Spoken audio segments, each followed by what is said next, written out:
Bienvenidos. Estas son las noticias más destacadas de la OEA. Esto es OEA News, el informativo de la Organización de los Estados Americanos.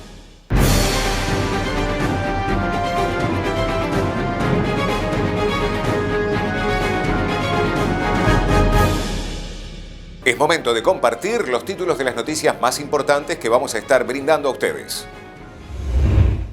Consejo Permanente de la OEA recibe al presidente de Guatemala. OEA presenta informe sobre inseguridad alimentaria y nutricional en las Américas. Secretario General de la OEA felicitó la designación de Álvaro Leiva como futuro canciller de Colombia. Presidente de la CIN OEA participó de la reunión extraordinaria de la mesa directiva de la Conferencia Regional sobre la Mujer. El Consejo Permanente de la Organización de los Estados Americanos celebró una sesión protocolar el martes 28 de junio para recibir al presidente de Guatemala, Alejandro Giammattei. Es importante recordar que Guatemala adoptó con firmeza la Carta de la OEA y la Convención de Derechos Humanos, asumiendo compromisos nacionales y ante la comunidad internacional. Señora Presidenta, estos compromisos se siguen cumpliendo con la convicción y el firme propósito de consolidar cada día más una democracia sólida, en la cual el pueblo soberano pueda establecer los cimientos de su futuro próspero, en paz, que garantice la defensa de los derechos de todos los guatemaltecos. Me complace en expresar ante este Consejo que refrendo la labor que desempeña la Organización de los Estados Americanos como el organismo regional más antiguo del mundo y también como el foro político de mayor relevancia en el hemisferio que, conforme a su Carta Constitutiva, fue creado para lograr un orden de paz y de justicia, fomentar la solidaridad de los estados, robustecer su colaboración y defender su soberanía, su integridad territorial y su independencia. Confío por ello en que nuestro actuar en esta organización continuará siempre con apego a la naturaleza, propósitos y principios de los estados como partes. Hemos ido definiendo, fortaleciendo nuestros lazos de amistad en pro del bienestar de nuestros pueblos, especialmente frente a los desafíos políticos, económicos y sociales que todos estamos enfrentando. Señora Presidenta, en primera instancia y en este espacio tan importante, es imperativo afirmar que Guatemala es un país soberano y democrático, que reitera su compromiso con la Convención Interamericana de los Derechos Humanos, por cuanto representa el objeto de consentimiento de los estados que dieron origen a ese sistema. Por lo anterior, el Estado de Guatemala contempla la preeminencia de las leyes internacionales en materia de derechos humanos, la separación de los poderes y el ejercicio de las funciones dentro de un marco de legalidad, condiciones fundamentales para la existencia de una sociedad democrática. Se ha tomado nota del informe anual 2021 de la Comisión Interamericana de Derechos Humanos, CIDH,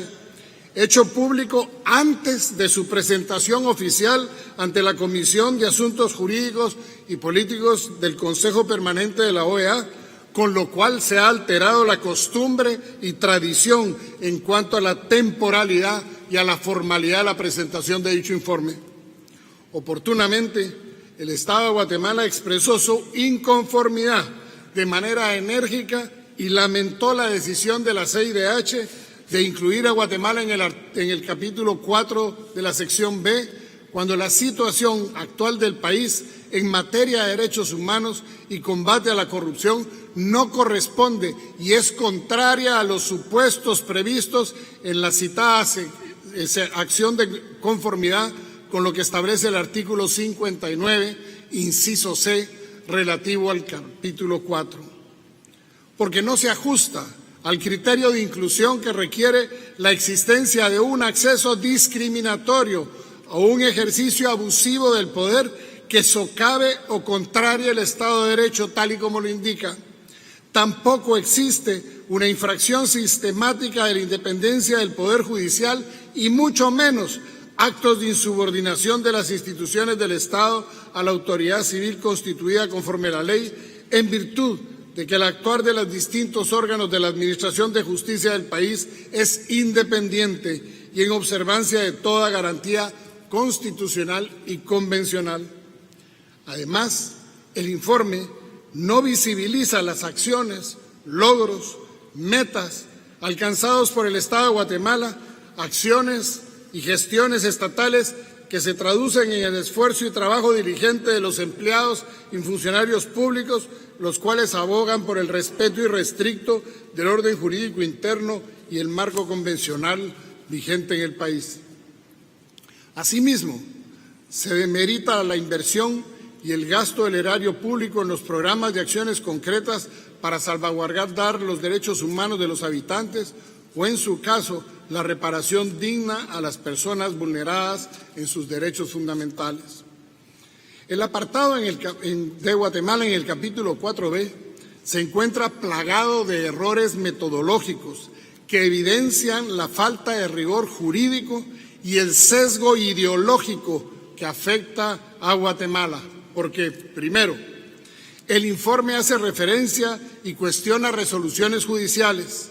La CIDH debe actuar en forma subsidiaria y no como una cuarta instancia dentro de las instituciones judiciales de un país. Tampoco es la CIDH revisora o juzgadora de las resoluciones internas, las cuales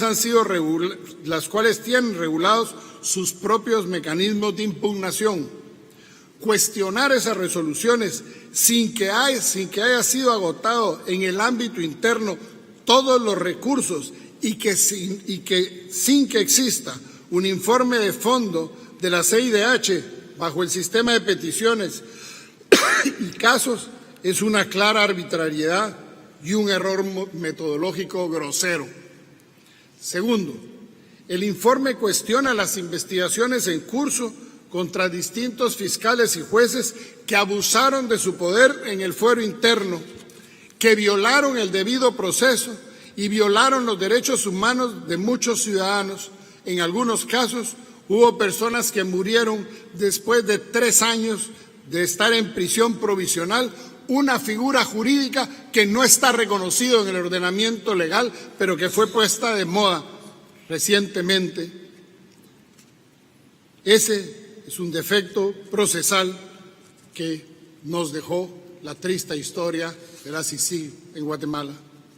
Cuestionar estas investigaciones socava nuestra institucionalidad y quebranta también el principio de subsidiariedad o complementariedad de la CIDH. Este nuevo gravísimo error metodológico evidencia un claro activismo ideológico carente de objetividad. Tercero, en el capítulo 4b se cuestiona que Guatemala haya firmado el Consenso de Ginebra, que reconoce, tal y como lo hace la Convención Americana de Derechos Humanos, la vida desde su concepción. ¿Cómo puede la CIDH cuestionar un acto soberano de la política exterior que está en consonancia con el artículo 4 de la Convención Americana de los Derechos Humanos? Existe otro error metodológico que evidencia una agenda en favor del aborto que se excede de sus competencias, porque la CIDH no debería ser activista en estos temas, sino respetar la soberanía y la libertad de cada Estado para decidir sobre estos temas, como la reciente sentencia que vimos aquí en los Estados Unidos al respecto.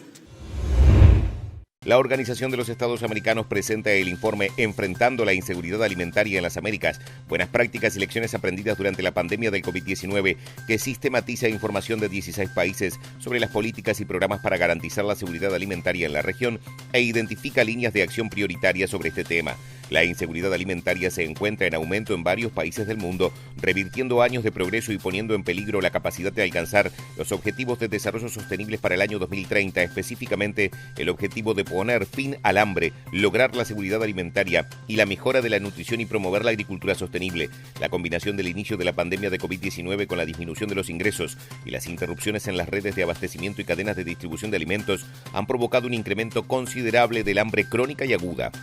En América Latina y el Caribe, en 2020, el 41% de las personas se encontraban en situación de inseguridad alimentaria moderada o severa y el 14% experimentaba inseguridad alimentaria extrema, definida como no disponer de alimentos y pasar un día o más sin comer, según datos de la Organización de las Naciones Unidas para la Alimentación y la Agricultura, FAO. El número de personas que carece de acceso físico o económico a una cantidad y calidad de alimentos necesarios para la salud y el desarrollo aumentó a 267 millones de personas en 2020, un incremento de 60 millones de personas respecto al año anterior. La inseguridad alimentaria afecta de manera desproporcionada a grupos que ya están en situación de mayor vulnerabilidad, como las mujeres, pueblos indígenas y afrodescendientes, personas con discapacidad, personas mayores, personas en situación de movilidad humana, entre otros. Esperamos que este informe sea de la mayor utilidad para los Estados miembros en el combate a este flagelo, señaló Betilde Muñoz Pogosian,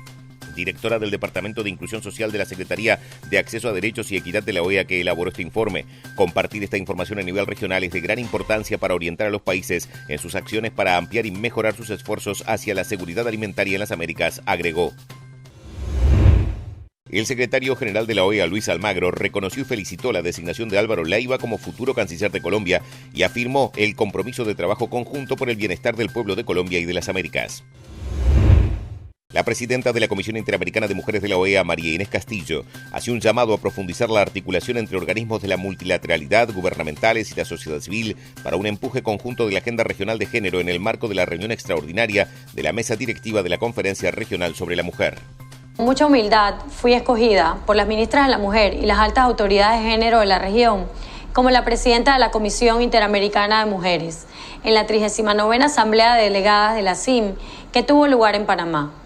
Por ello, llevo conmigo el compromiso de hacer un llamado al trabajo en conjunto y multilateral, por lo que aprovecho esta reunión en camino a la poderosa conferencia regional sobre la mujer de América Latina y el Caribe para colocar esta necesidad de tender puentes entre nosotras y especialmente en la multilateralidad. Estas han sido las noticias más relevantes de la OEA, la Organización de los Estados Americanos. Esto ha sido OEA News. Nos reencontramos en la próxima jornada.